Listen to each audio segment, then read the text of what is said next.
আসসালামু আলাইকুম, টাইম ট্রাভেলের পক্ষ থেকে স্বাগতম। Hello everyone. বলা হচ্ছে রাজধানীর ভাটারা এলাকায় অবস্থিত মসজিদ আল মোস্তফার কথা।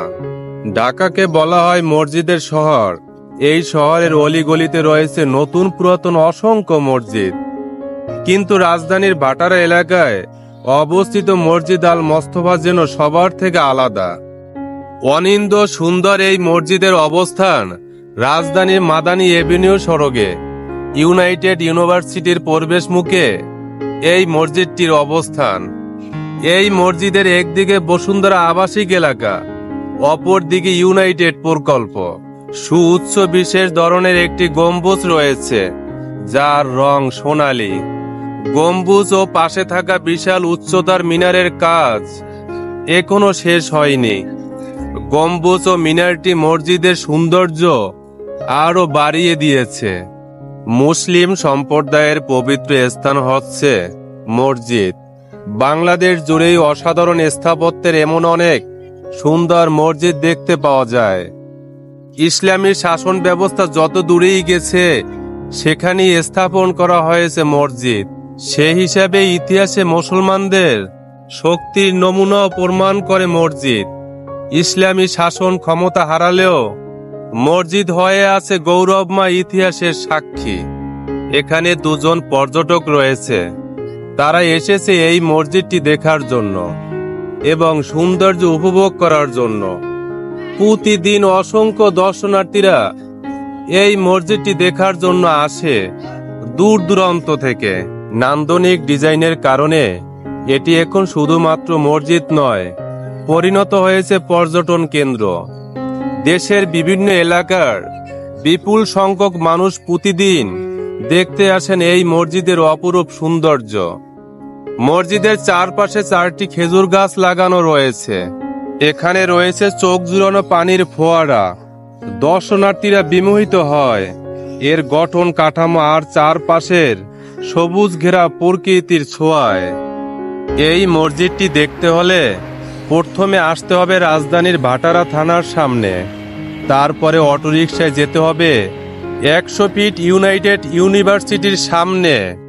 এসে নামলেই দেখতে পাবেন এই সুন্দর নান্দনিক মসজিদটি। পবিত্র কাবার আদলে এই মসজিদটি নির্মাণ করা হয়েছে।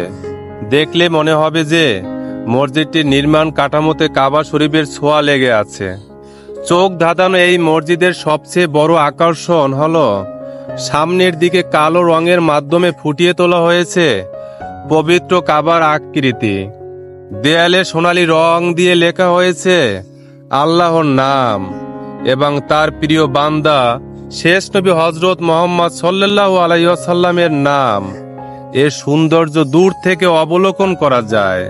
যারা গাড়ি নিয়ে নামাজে আসেন তাদের জন্য রয়েছে স্বস্তি, কারণ মসজিদের নিচে বিশাল পার্কিং এর জায়গা রয়েছে। 105টি গাড়ি রাখা যায়। জনশ্রুতিতে রয়েছে যে মসজিদ আল মোস্তফার নির্মাণ খরচ 300 কোটি টাকারও বেশি হতে পারে। রাতে যখন মসজিদের সব বাতি জ্বলে ওঠে, তখন তৈরি হয় বিমুগ্ধ এক অপার্থিব পরিবেশ, যে পরিবেশ মানুষকে উদ্বুদ্ধ করে সৎ পথে চলতে, সততা আর বিবেক দিয়ে নতুন জীবন গড়তে। এটি হচ্ছে মসজিদের ভিতরের অংশ, এভাবেই দেখতে। মসজিদটি রাজধানীর 100 ফিটে মাদানী এভিনিউর ইউনাইটেড সিটিতে অবস্থিত। 5 তলা বিশিষ্ট এই মসজিদে আলাদা কোনো জানালা নেই। এমনভাবে নকশা করা হয়েছে যা প্রাকৃতিক আলোয় ভরপুর। দেশের অন্য কোনো মসজিদের প্রতিটি ফ্লোর থেকে ইমাম খতিবকে দেখা যায় না, কিন্তু মসজিদ আল মোস্তফার প্রতিটি ফ্লোর থেকেই ইমাম খতিবকে দেখা যায়। শুধু তাই নয়, নারীদের জন্য রয়েছে আলাদা নামাজের জায়গা। পুরুষ নারী মিলিয়ে একসঙ্গে প্রায় 11,000 মানুষ নামাজ আদায় করতে পারেন। মসজিদ আল মোস্তফায় রয়েছে 2টি চলন্ত সিঁড়ি, লাগানো হয়েছে চমৎকার ঝাড়বাতি। চীন থেকে আনা হয়েছে মেঝেতে বিছানো কার্পেট, লাগানো হয়েছে উন্নত মানের সাউন্ড সিস্টেম।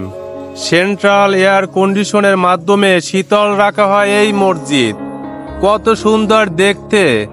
আপনারা আসবেন দেখে যাবেন, অনেক ভালো লাগবে।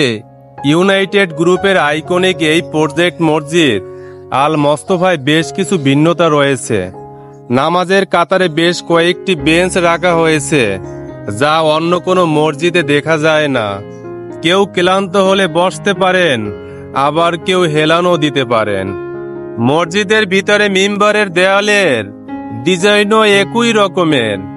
উপরের দিকেও বড় করে সোনালী রং দিয়ে লেখা হয়েছে লা ইলাহা ইল্লাল্লাহু মুহাম্মাদুর রাসূলুল্লাহ। কত সুন্দর দেখতে আর কত আকর্ষণীয় শেষ নবীর নাম। সত্যি অনেক ভালো লাগে দেখে। আপনারা আসবেন, দেখে যাবেন, অনেক ভালো লাগবে। এই নান্দনিক মসজিদ, এখানে আকর্ষণীয় করে তৈরি করা হয়েছে মসজিদের উজুখানা। এখানে রয়েছে বেশ কয়েকটি বেসিন, আর এখানে দেখা যায় মুসল্লিরা উজু করছে। কত সুন্দর দেখতে। এখানে এসে উজু করে নামাজ পড়ে সত্যি অনেক ভালো লাগে। আর কত সুন্দর পরিবেশ। একবার কেউ যদি এখানে আসে নামাজ পড়ার জন্য, তার বারবার আসতে ইচ্ছে করবে। সত্যি অনেক ভালো লাগে। আর আমি আজকে এসে এই মসজিদটি দেখতে পেরে আমি সত্যি আনন্দিত। যদি এই ভিডিওটি ভালো লেগে থাকে, কমেন্ট করে জানাবেন। পরবর্তীতে ভিডিও দেখার জন্য এই চ্যানেলটি সাবস্ক্রাইব করুন এবং বেল বাটনে ক্লিক করুন। আপনাদের উৎসাহ আমাকে সাহস যোগাবে।